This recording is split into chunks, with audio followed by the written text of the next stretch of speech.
C'est au bout d'une campagne lourde et épuisante que Grace Lokimbango accède à la mairie de Longjumeau, aux côtés de Sandrine Gelot, l'actuelle maire de cette localité française. Après des débuts difficiles en politique, d'abord dans l'opposition, Grace Lokimbango rejoint donc avec beaucoup de fierté la majorité municipale.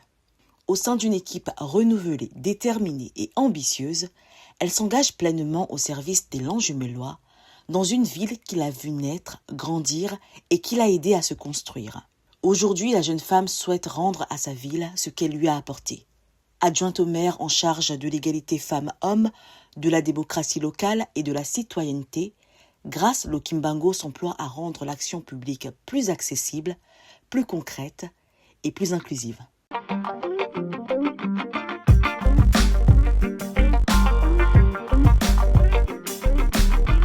Alors, bonjour Grace.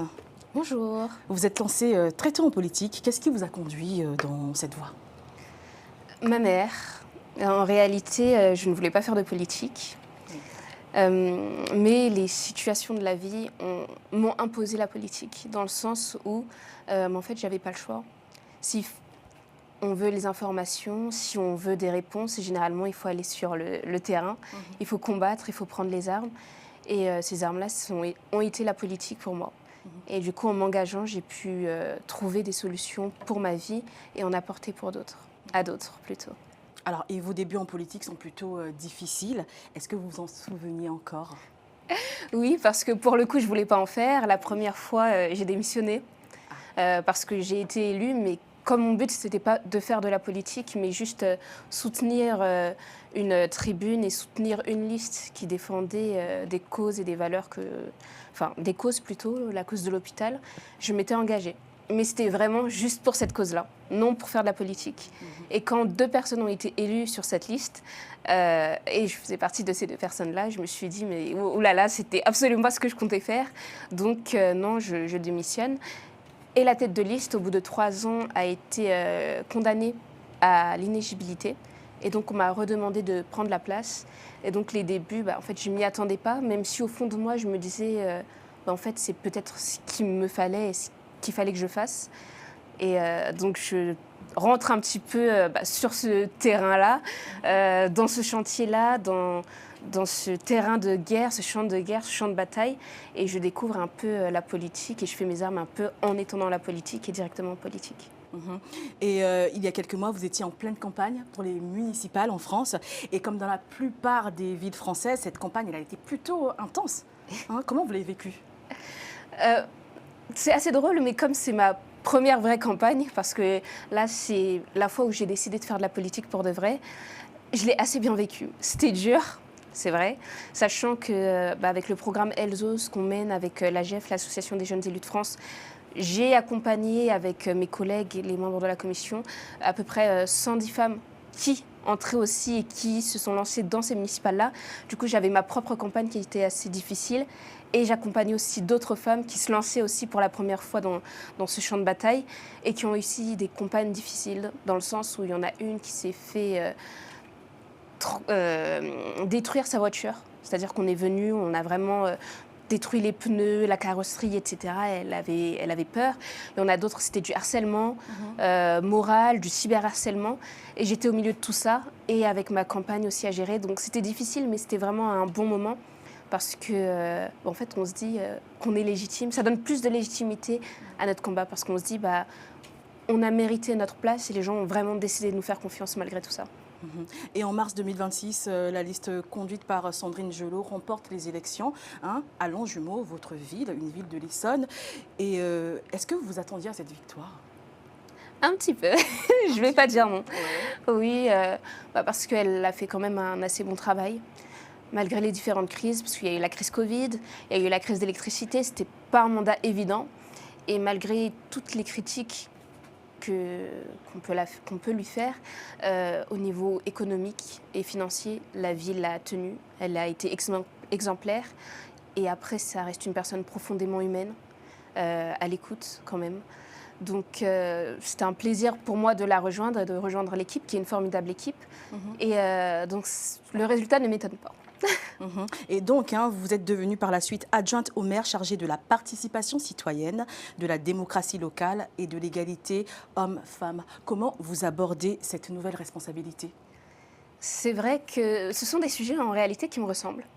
Donc pour moi, c'est juste la continuité et l'expression limite de ce que je suis, dans le sens qu'avec Elles osent, l'égalité homme-femme était déjà mon combat. Et même avant Elles osent, j'ai été engagée avec Madame Moreno, l'ancienne ministre des discriminations et de l'égalité homme-femme, sur Adwin, une plateforme qu'elle a lancée pour accompagner justement les femmes dans le monde économique, professionnel et politique qui désiraient se lancer. À côté de ça, j'ai, avec Madame Claire Tawab, qui est adjointe au maire de la ville de Grigny, on a accompagné des femmes en Afrique pour se lancer en politique, notamment avec la GIZ, où on a accompagné des femmes à Lubumbashi pour les premières municipales au Congo-Kinshasa. Donc c'est vraiment quelque chose qui est déjà à l'intérieur de moi. Et là, ça me donne juste, on va dire, la plateforme, entre guillemets, pour mettre en place toutes les idées que j'avais déjà et que je portais déjà. Alors, quelles seront vos priorités durant ce mandat? Rendre les décisions plus transparentes. C'est vrai que démocratie locale, on parle beaucoup de comment les gens peuvent accéder à l'information, mais on attend que les gens viennent vers nous. Et moi, mon but, c'est de compléter et que ce ne soit pas seulement que les gens viennent vers nous, mais aussi de l'aller vers, c'est-à-dire de faire beaucoup d'organisations populaires. Donc j'ai hâte, j'ai beaucoup d'idées, notamment, c'est une exclue un petit peu, un projet que je compte mettre en place qui me semble nécessaire, qui s'appelle le point info grossesse. Parce que c'est vrai que quand une femme est face à l'IVG, à l'avortement, ou qu'elle doit prendre sa décision, c'est-à-dire qu'elle est enceinte et qu'elle se dit est-ce que je le garde ou pas, quand on nous parle de l'IVG, on n'a que le côté médical et on n'a pas le côté social et financier ou économique. C'est-à-dire, ok, je ne peux pas le garder parce que justement, ce qui manque généralement, c'est les finances, l'accompagnement.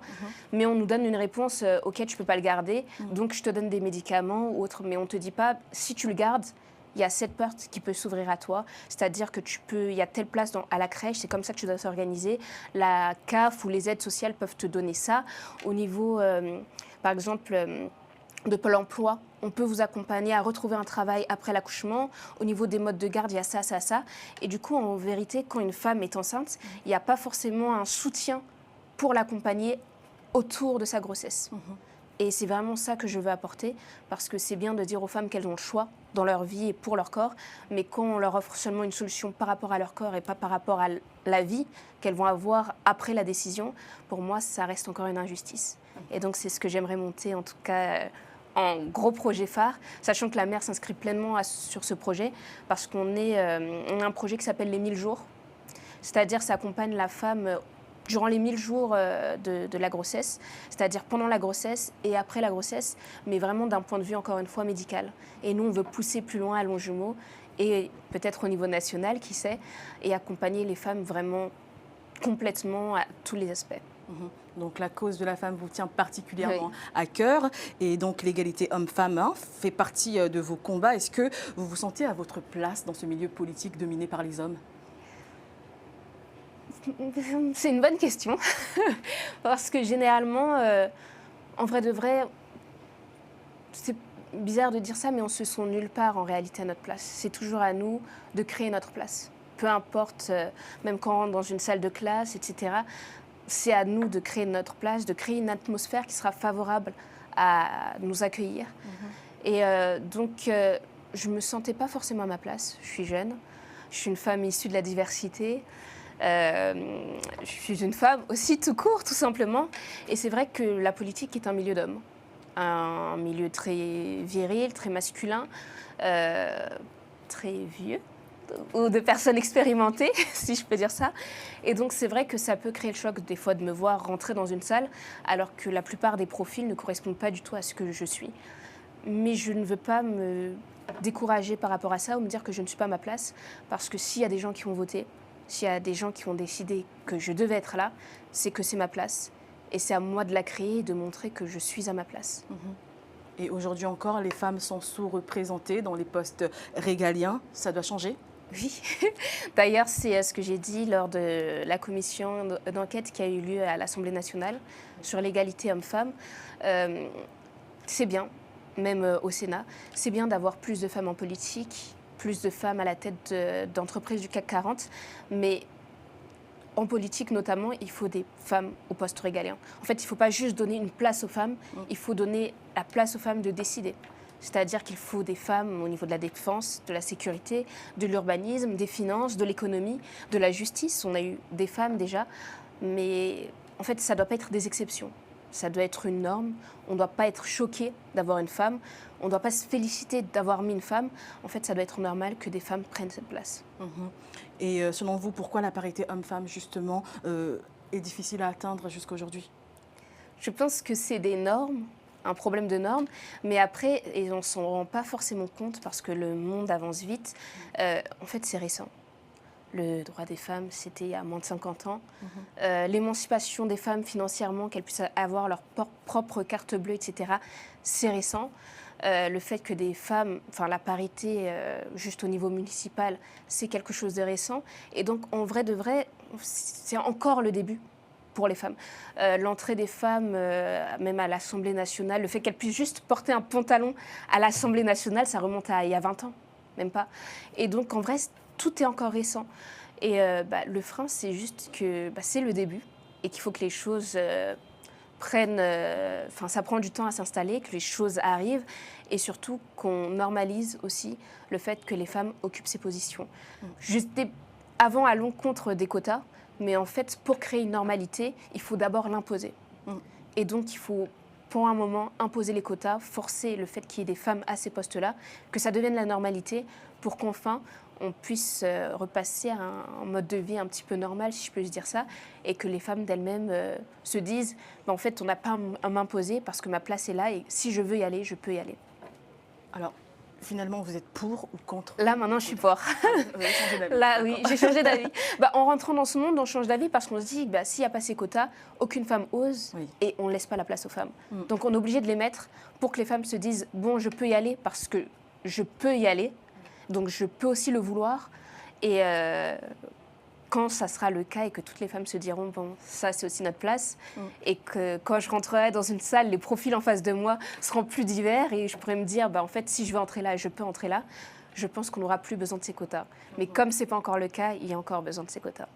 Dans votre discours, on sent que vous êtes déterminé à changer les choses. Qu'est-ce que vous comptez faire justement pour changer, faire évoluer la parité homme-femme?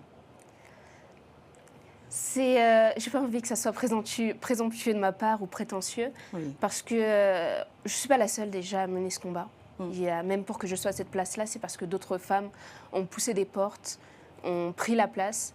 Et donc en réalité, je m'inscris dans cette continuité, mais avec les projets que je porte, pour normaliser et permettre aux femmes d'accéder à des postes régaliens, d'aller plus loin, en fait, c'est le autour.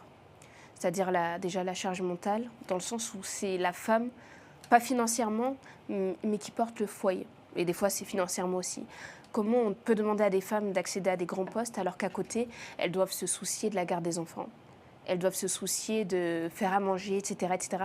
Comment on organise le temps et la vie d'une femme pour permettre à ces femmes d'être pleinement épanouies professionnellement. Et ce que j'aimerais apporter, c'est justement la construction de toute la vie autour de la femme et aussi dire aux hommes qu'on n'est pas contre eux, mais qu'il faut créer un équilibre, que chacun trouve sa place et qu'un foyer, on le fonde à deux. Et donc, c'est à nous deux ou deux personnes de porter la charge du foyer, pas seulement à la femme. Donc, créer un monde peut-être plus équilibré, plus sain, plus stable, pour que la femme puisse s'épanouir plus facilement professionnellement. Alors, vous êtes également présidente de la commission femmes dans la vie politique et publique de l'Association des jeunes élus de France. Et vous avez initié le programme Elles osent, dont vous parliez tout à l'heure, pour accompagner donc les femmes qui souhaitent se lancer en politique. Parlez-nous un peu de ce programme et est-ce que les femmes, justement, manifestent ce besoin-là de travailler en politique? Déjà, je suis ravie parce que la semaine dernière, je suis passée vice-présidente de l'Association des jeunes élus de France, merci beaucoup, qui est une association qui regroupe pratiquement tous les élus de France âgés entre 18 et 35 ans, à toutes les échelles, c'est-à-dire municipale, régionale, nationale. Et donc, je suis ravie déjà de cela.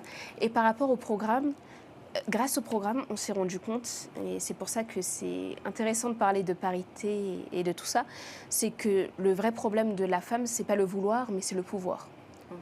Quand on a lancé le programme, on ne s'attendait même pas à ce que des femmes veuillent entrer dans ce programme-là, parce qu'on s'est dit, mais en France, est-ce qu'il y a vraiment des femmes qui souhaitent faire de la politique ? Sachant qu'à chaque fois, en politique, on nous dit qu'on a du mal à trouver des femmes. En tout cas, dans les campagnes, là, on a lancé la parité dans la ruralité. On se disait, mais est-ce qu'on va avoir des femmes ? Est-ce qu'on aura la possibilité de trouver assez de femmes ? Et ce qui est fou, c'est qu'en fait, s'il y a des femmes, mais c'est la possibilité qu'on ne leur a pas donnée. On a lancé le programme, on s'est dit qu'on allait fermer les inscriptions fin septembre, voire fin novembre, histoire d'être sûr d'avoir assez de femmes. En fin juillet, on était déjà à la limite de ce qu'on pouvait proposer. C'est-à-dire en même pas 2-3 semaines, on avait déjà touché plus de 80 femmes. Et on s'est dit qu'en fait, s'il y a des femmes qui veulent, mais en fait, elles attendent juste qu'on leur ouvre les portes et qu'on leur dise qu'elles sont à leur place. Donc voilà, les femmes manifestent de l'intérêt. Exactement.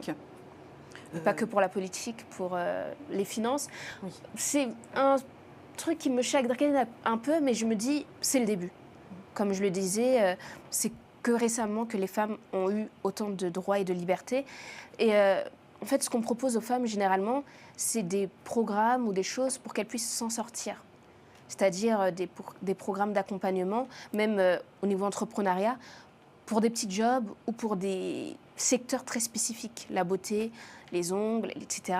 La coiffure, ce n'est pas des choses que je juge, mais il y a des femmes qui veulent être PDG de groupes pétroliers.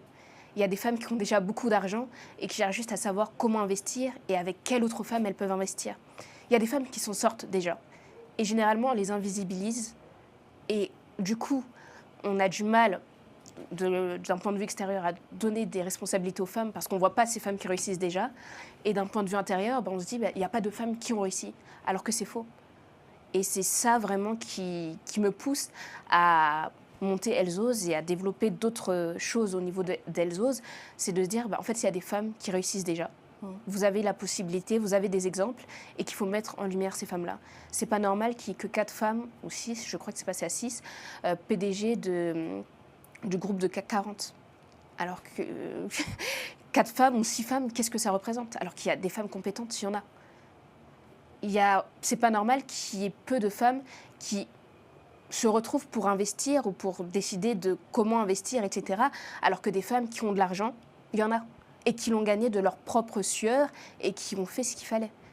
C'est pas normal que même là, politiquement, quand on pose des questions dans la rue, on leur demande citez-nous 2-3 femmes politiques ou 6 femmes. Les gens s'arrêtent à 1 ou 2, 3 femmes. Et des fois, c'est des femmes parce qu'elles ont fait des scandales ou le buzz. Mais il y a plein de femmes. Et du coup, quelle lumière on leur accorde, quelle lumière on leur donne ? Alors, un autre sujet vous intéresse peut-être, Grâce, c'est la représentation des personnes issues de la diversité en politique. Les élections municipales de mars 2026 ont fait émerger plusieurs nouveaux visages issus justement de l'immigration africaine, à l'instar de Bali Bagayoko, donc le maire de Saint-Denis, qui est la 2e plus grande ville d'Île-de-France. Quel est votre sentiment face à justement cette montée au pouvoir des personnes issues de l'immigration ? Monter au pouvoir, c'est peut-être un grand mot, parce qu'en réalité, on a toujours été là. On fait partie de cette France entièrement. On est français parce que la plupart des pays africains n'ont même pas la double nationalité. Par exemple, au Congo, Kinshasa, il n'y a pas la double nationalité, c'est-à-dire qu'on est noir, mais pleinement français. Et donc, on a grandi dans ce pays-là, on a fait les mêmes écoles, on a côtoyé des fois les mêmes sphères et les mêmes milieux. On sait ce qui est bon pour nous et donc on est dans la légitimité complète aussi de prétendre ou d'oser se présenter lors de ces campagnes. Ce qui est vrai, c'est qu'on était peut-être dans les conseils municipaux, mais qu'on n'était pas forcément à la tête. C'est-à-dire qu'on se cantonnait, on restait au poste d'adjoint, de conseiller délégué, dans l'opposition parfois, pour ceux qui ont eu le courage et l'audace avant. Mais c'est vrai qu'on n'osait pas y aller. Et là, c'est vrai que je suis ravie de voir qu'il y a des gens qui osent y aller et qui sont fiers d'y aller, de réussir. Et ça nous montre aussi qu'on a toujours pleinement notre place et qu'on peut être issu de l'immigration ou avoir des parents issus de l'immigration et être tout autant français. Alors, vous êtes vous-même aussi issue de la diversité, hein, et en plus de ça, vous êtes jeune, femme. Est-ce que ces différents aspects vous ont fait comprendre à un moment donné que ça allait poser problème dans votre évolution politique? La vie n'est pas toujours toute rose, c'est vrai. Euh, j'ai été confrontée des fois à des paroles racistes, mais comme d'autres personnes ont été confrontées au sexisme, d'autres personnes ont été confrontées au jeunisme, en fait, il ne faut pas faire des obstacles un frein. C'est vrai qu'il y a un plafond de verre, mais si on trouve les âmes pour le détruire, détruisons-le. Ça n'a pas empêché... il y a eu un premier maire il y a 20 ans, je ne me rappelle plus de son nom, premier maire noir, qu'il a été dans une ville de Bretagne. On ne s'attendait pas à ça, mais il l'a été. Juste après, il a été ministre. Pourtant, c'était déjà un exploit d'avoir un premier maire noir, alors que Senghor ne l'a même pas été. Pourtant, il était là, il a été un pionnier, c'est un grand visage. Mais on a eu un maire noir qui a subi du racisme, mais ça ne l'a pas empêché d'être maire. Ça ne l'a pas empêché d'être ministre. Il y a eu du racisme, mais des personnes comme Taubira se sont élevées, qui sortaient pourtant des Outre-mer, des coins que parfois, malheureusement, en France métropole, on oublie. Pourtant, ils font partie de la France. Mais elle a trouvé sa place, elle s'est élevée, elle est devenue ministre. Et il y a encore plein de personnes que je pourrais citer, issues de la diversité, qui n'ont pas fait du racisme un frein, mais plutôt un tremplin. Et moi, c'est ce que j'essaye de faire. En tout cas, même si j'ai été confrontée à tout cela, je ne veux pas voir ça comme un frein. Et je veux me dire que c'est une force. Le président Macron l'a dit au Kenya. La diaspora et la double culture ne doit pas être une ambiguïté.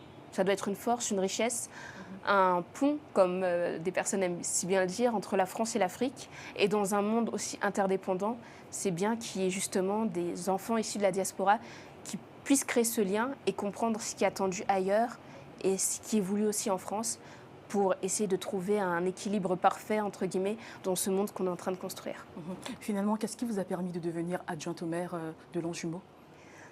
C'est le travail. C'est vrai qu'on se dit, peut-être avec ce que je montre et tout sur le réseau, que c'est facile. Ça a été la désillusion aussi pour beaucoup. Mais en vrai de vrai, on n'a rien sans rien. Je ne voulais pas faire de la politique, mais les chemins m'ont amené à la politique. J'ai été élue d'opposition et j'ai fait un mandat que j'ai adoré. Je me suis donnée pour toutes les causes qui me tiennent à cœur, que ce soit pour la justice au niveau de la jeunesse, pour celles des banlieues, des quartiers populaires qui n'ont pas le réseau et qui n'ont pas la possibilité d'accéder à des milieux professionnels ou à un certain réseau. J'ai ouvert ces portes-là. Avec Elles osent, alors que j'étais dans l'opposition, on a pu faire des grandes choses. Économiquement, professionnellement, j'ai essayé de m'impliquer partout où mon cœur me demandait de m'impliquer.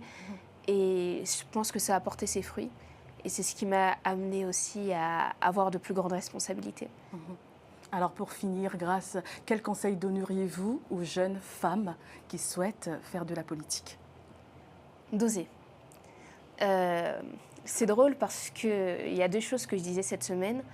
Une jeune femme qui fait partie du programme qui me disait qu'elle avait peur un peu de se mettre en avant. Et je lui disais, bon, ça c'est un peu le côté chrétien, Dieu a décidé de faire de nous la lumière du monde et on ne cache pas la lumière. Donc n'aie pas peur d'oser, n'aie pas peur de montrer ce que tu sais faire, n'aie pas peur d'aller de l'avant, d'aller plus loin.